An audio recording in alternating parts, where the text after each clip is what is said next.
thought I'd tell you the number one game-changing thing that I've done for my business over this past year that resulted in more sales, more leads, a better relationship with my audience, more views on my videos, all the things.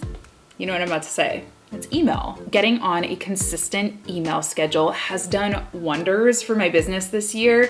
And honestly, it's something that I have struggled with since the beginning of starting a business. So let's talk about how to actually get consistent with sending out emails, because that's certainly something that I've struggled with for a long time. Okay, so my first secret is really not much of a secret at all, because you all know that I'm the queen of repurposing content. And yes, you can do this for your emails as well.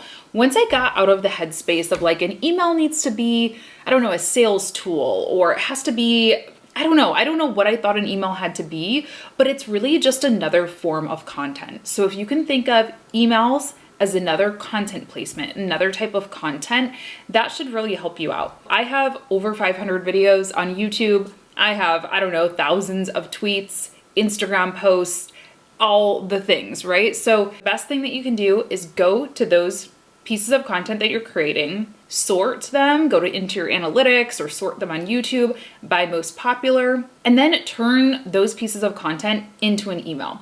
So for example, my top YouTube video, I think, is about social media strategy. So something that I could do is run that YouTube video through to script.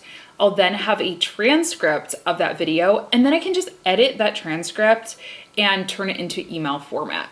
Or I could look at my top tweet. I don't really know what that is, but maybe I'll pop it up on the screen here, at least for the past month or so. And I could take that idea and I could just write a couple of paragraphs to kind of expand on what I was thinking when I wrote that tweet. So think of emails as content. Not only does this help in the repurposing department, but it also helps in the relationship building department, because I have seen people say, Latasha, I look forward to your emails every week, which really helped me with that mind block of I'm annoying people. People think that email is all about sales.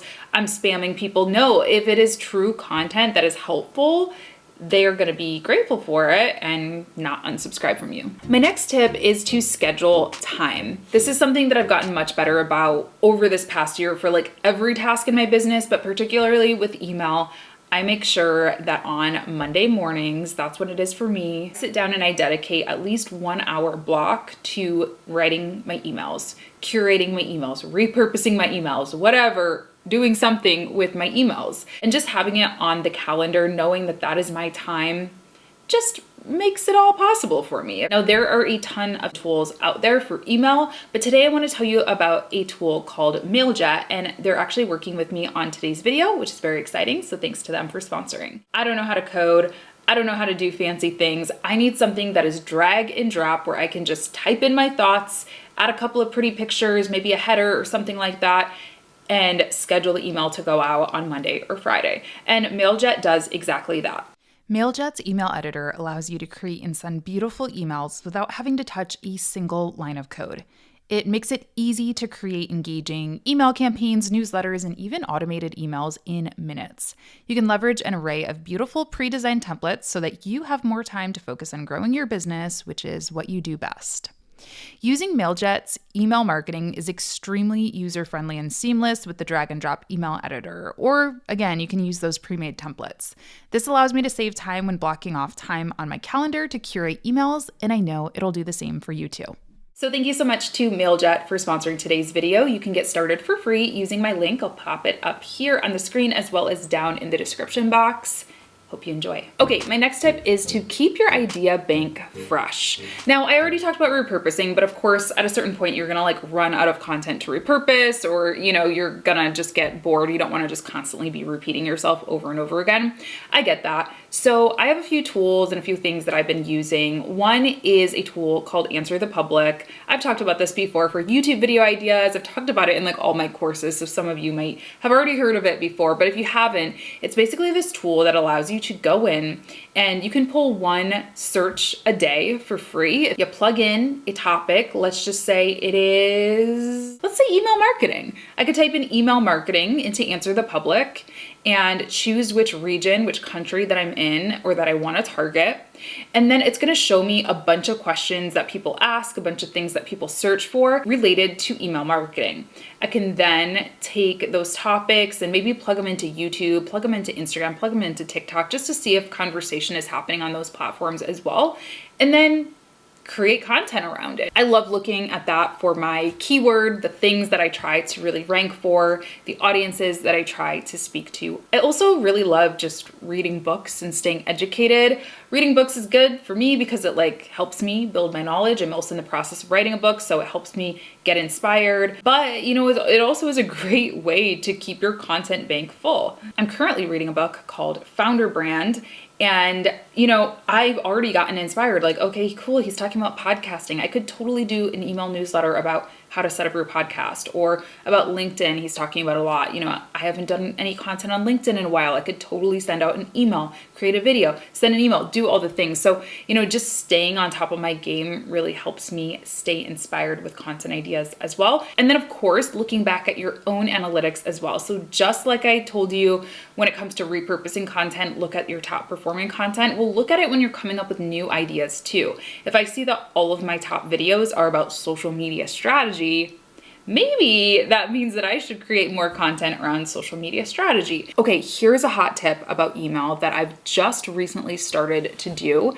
It does take a little bit of time, but once you build your email list to be, an attractive number, a community of people, it doesn't have to be, 100,000 or anything like that. But once it starts to become, an audience base, if you will, you can consider monetizing your newsletter as well. And listen, we are all human beings, red-blooded humans, okay, on this, I think, watching this video. It is a lot easier to stay consistent with something that you're actually getting paid for. At least it is for me. I can justify it, right? I can say I'm taking time away from client work or from making YouTube videos or selling courses or doing whatever it is that I want to be doing to send out this email because it's going to hopefully result in a paycheck as well. We're all human. So again, think of this as content. There is so much missed opportunity in the newsletter world when it comes to sponsorships. We always think about, how can I get an Instagram sponsorship? How can I get a YouTube sponsorship, a podcast sponsorship? Newsletters are content, right? So if you're pitching to sponsors, if you're pitching to brands that you want to work with, add your newsletter in as a placement if you have that community built up and if that's something that you're comfortable doing. Some of my favorite newsletters are monetized and I do not feel any type of way about it. I'm like, get your coin. And actually I have used many of their discount links. I've used different tools and things that I've learned about in that newsletter. So as long as you're doing it in an authentic way and in a way that is genuinely going to help your audience, just like I would recommend you do for any other piece of content, there's nothing wrong with it. I actually stumbled across this guy who helps people send out email newsletters. He has courses and stuff. I'm not, vouching for him. I don't know him, but I really liked this tweet, or I think it was a LinkedIn post actually. I'll put it up on the screen, where he shared a really easy kind of framework to start monetizing your newsletter. And I'm totally going to steal this and try this soon. So yeah, just something to think about.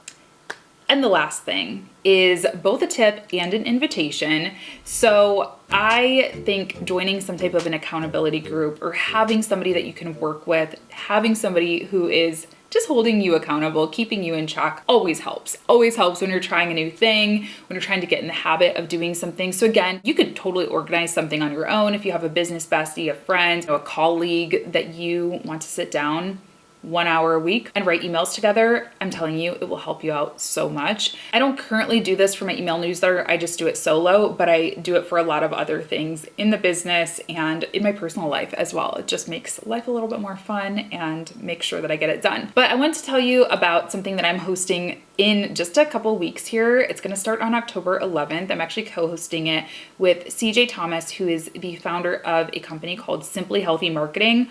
We are hosting a 4-week email marketing challenge, and I am so excited about it. This challenge is meant to just help you get comfortable with email. It's meant to teach you the ropes, what exactly is email. How do you get started sending these emails? What are some of the best practices? And also, if you're a service provider, I know I have a lot of social media managers, a lot of designers who watch this channel, how to actually start offering this as a service to your clients as well that you can then get paid for. So I'm super excited about it. It's not just a kind of course where you listen and don't take any action. There's worksheets involved. CJ's fantastic. She's taught courses for my accelerator students and my online business launch lab students. So she will put you to work. It's actually free to anyone who is a member of the Freelance Friday Club. So super excited for all my current members.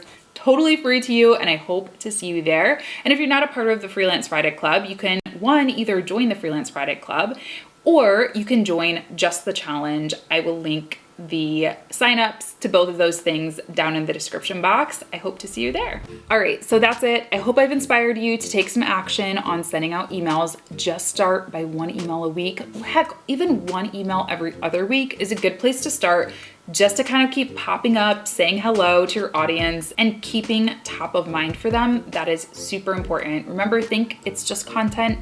You don't need to sell in every email. You don't need to sell in every line, even of a sales email. Deliver value, play the long game, just like any other type of content strategy. And once again, I want to thank MailJet for sponsoring today's video. Thanks again, MailJet, and I will see y'all in the next video. Bye.